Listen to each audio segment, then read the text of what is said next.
R.I.Y. Reinvent yourself. You know, while I was doing the work in the garden out there, I had no.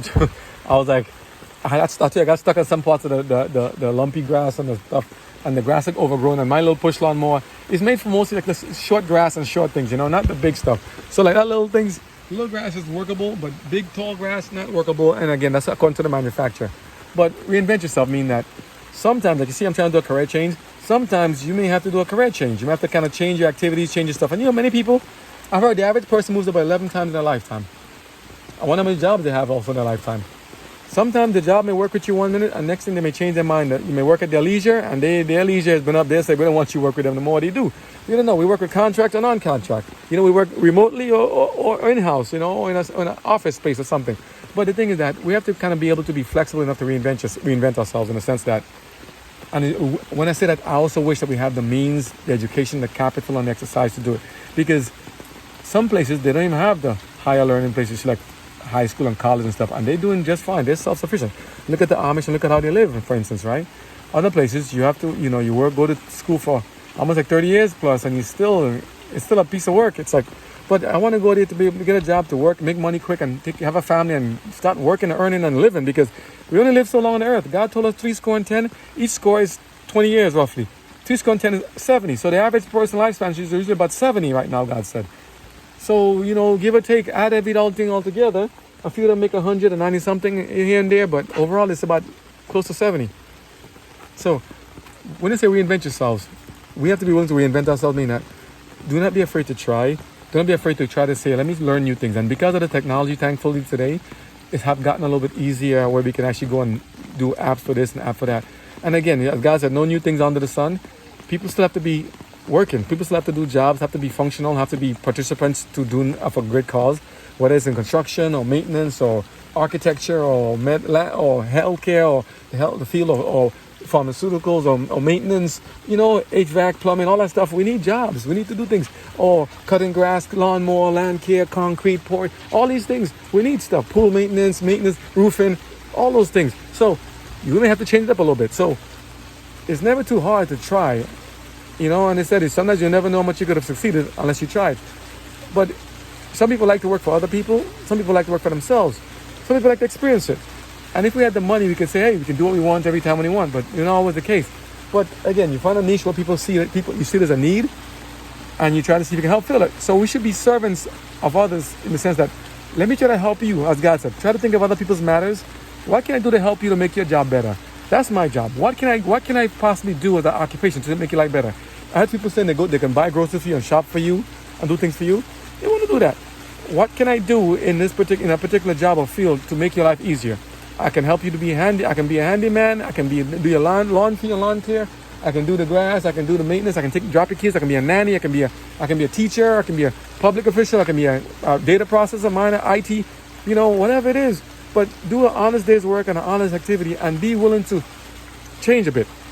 Using an example, you begin on the road, right? And you see people, and you're trying to merge on the highway, those driving, right? You're trying to merge into a lane, right? Say it's a 1 or 2 lane road. It's advisable that when you see people coming to merge onto the on-ramp, they kind of, if you have time, move over to the left lane, or at least slow down to give them time to go. Or sometimes you may have to speed up and go fast ahead and then let them come in after you. You know, but the idea is that we need to be flexible enough to know that things are going to come into your path. You need to be able to move a little bit and then come back. We can't be stagnant. We got to move. You can't be no. We can't be stiff-necked. We can't be stubborn. We have to be able to be flexible, because in these jobs, some of them, they need a lot of innovation and things, and we have to be creative.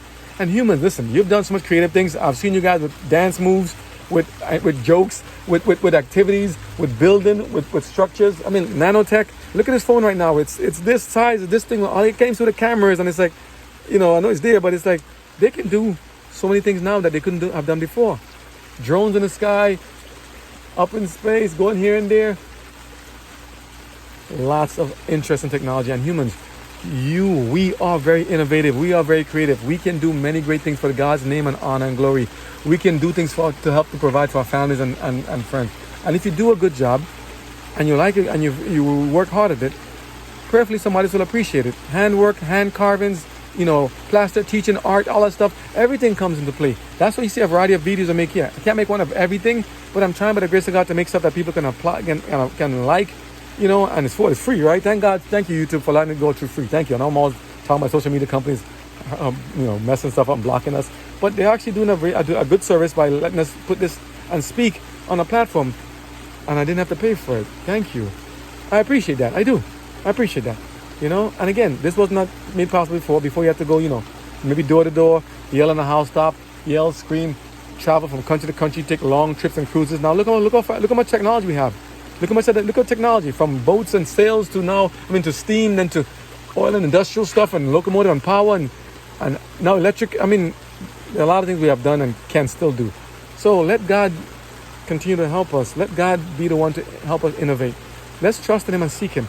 And let's not be just, I can't do it, I can't change. Because sometimes we may need to, or else we'll get left behind, or we might have to compromise ourselves. And that you don't want to do. You never want to compromise yourself because of unwillingness to change, to do something that you could have done by the grace of God, by looking back and saying, well, if I did it, maybe I could have got. You have to make the decision for yourself what you need and cannot do. That's why God gave you the freedom of choice and the ability to do it. My mom always says, it's their choice. It is their choice. It is your choice. It's my choice. So I say, if you can do something good, do it. If you know you can help people, do it. If you can do good every time, do it. If you can show love, do it. If you can do construction, do it. You want something that's healthy and productive, do it. Do what you can to do the right thing and to help make society better. Do not harm yourself. Don't think you need to destroy yourself to make the world better. No. So this thing about thinking that if we get rid of all the humans, then the world will be better, that's devil talk. That's devil talk. Okay? So we need to do more things to preserve more life. Preserve life, to preserve livelihoods and jobs and people and industry. Preserve things, good things. People want to work good and great. I want to work a hard day's work, great. But you want to be destroying and messing everything up, go somewhere else.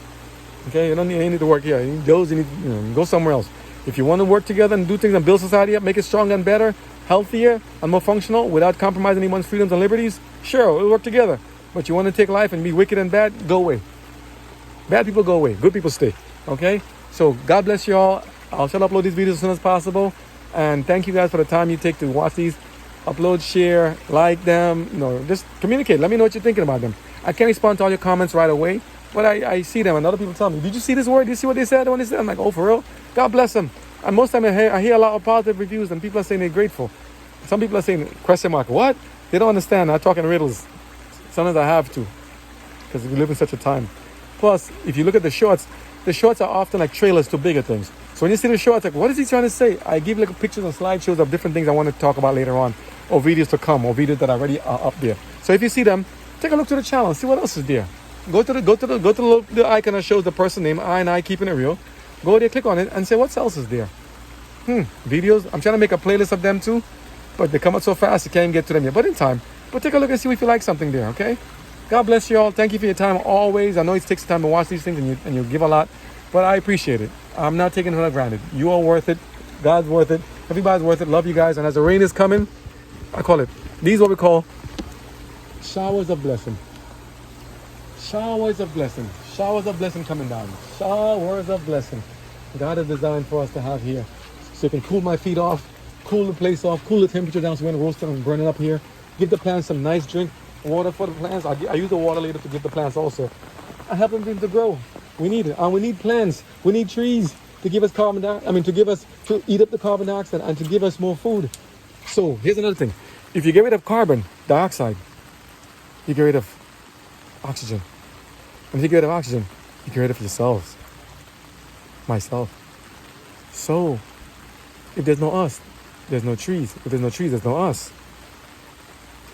And if they say they want to get rid of carbon, aren't we carbon-based life forms? So should we be trying to get rid of carbon? I think we better leave this in God's hand and leave him alone. Let God be God by himself, okay? Let God be God by himself. Let's just stick to what he gave us to do. He said, go there, be fruitful and multiply, till the ground, multiply knowledge, wisdom. Let's go there and invest his talents, time, and treasure. Let's go there and do the right thing. But let's leave the management of the planetary system and the carbon and tree exchange and stuff like that to God. Yes, use clean burning fuels and stuff and clean up anything and spill and damage to the environment. Try to minimize anything at all, any harm to it. But don't end yourself to try to make the world cleaner. That's a double negative. Okay? God bless you all. We'll catch up. Take care.